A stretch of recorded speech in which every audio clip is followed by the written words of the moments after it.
পরই প্রথম আমি আমার বাবা-মার সঙ্গে একসঙ্গে ঈদ করব।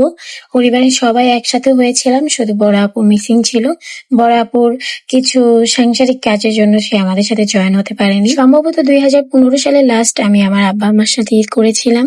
এবার বিয়ের পরে 2026 সালে আমি আব্বা-আম্মা, ভাইয়া এবং আপুদের সাথে একসাথে সপরিবার আমরা ঈদ উদযাপন করতে আমরা বাসার উদ্দেশ্যে রওনা হয়েছি।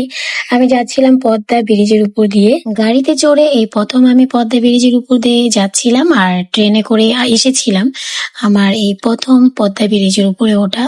ভিউটা জাস্ট অসাধারণ ছিল। আমি যেহেতু লেফট সাইডে বসেছিলাম, তো আমি লেফট সাইড থেকে খুঁজছিলাম যে আমার শ্বশুর বাড়ির বাড়িটা দেখা যায় কিনা। যেহেতু আমার শ্বশুর বাড়িও পদ্মা নদীর ওই সাইড দিয়ে, লেফট সাইডের ওইদিকে। প্রায় প্রায় আমরা যখন গ্রামে ঘুরতে যাই তো ওই নদীর ধারে আমরা হাঁটাহাঁটি করি।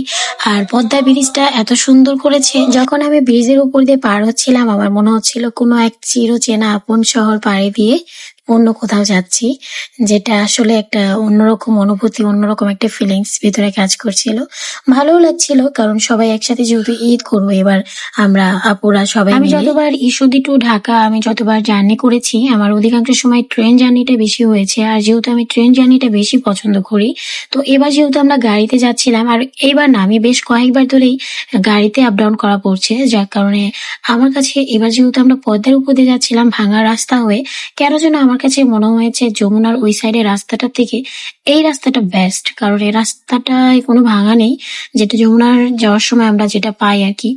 কেন যেন আমার এই রাস্তাটা খুব বেশি ভালো লেগেছে, আর খুব সুন্দর এবং খুব স্মুথ লেগেছে। একটা ব্যাপার লক্ষ্য করে দেখেছি যে যমুনার সাইড দিয়ে যেতে যে সময়টা লাগে, পদ্মার এই সাইড দিয়ে যেতেও কিন্তু ঠিক সেম একই সময় লাগে। আমি যেহেতু ট্রেন গাড়ি দুইটাতেই জার্নি করেছি, আমার কাছে মনে হয়েছে সেম সেম সময় লেগেছে।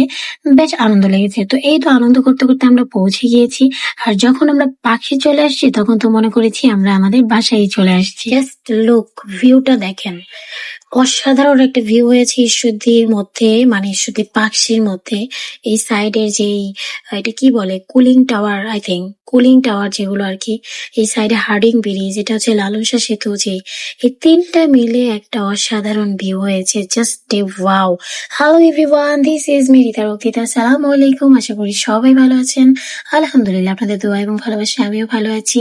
তো আজকে ছিল আমার বাড়ির পথে যাত্রা, ঈদ করতে যাচ্ছিলাম, সেই যাত্রাটা আপনাদের সাথে শেয়ার করলাম। আপনারা যে যেখান থেকে আমার ভিডিওটি দেখছেন, আশা করি সবাই সুস্থ আছেন, ভালো আছেন।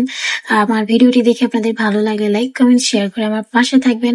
আপনাদের ছোট একটা লাইক বা কমেন্ট আমাকে আরো বেশি উৎসাহিত করে, আমার আরো বেশি ভালো লাগে।